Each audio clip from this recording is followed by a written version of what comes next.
তোমরা দুর্নীতিমুক্ত বাংলাদেশ চাও, নিপীড়ন মুক্ত বাংলাদেশ চাও, এটা তোমাদের আকাঙ্ক্ষা নয়।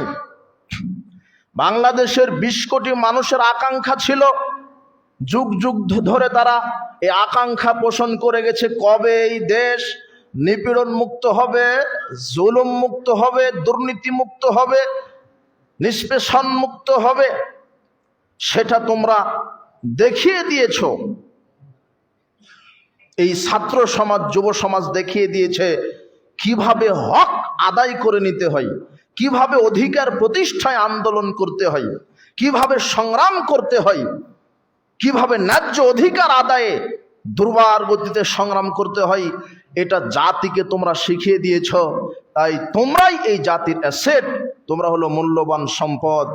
আমরা অন্তরের অন্তঃস্থল থেকে দোয়া রাখি তোমাদের এই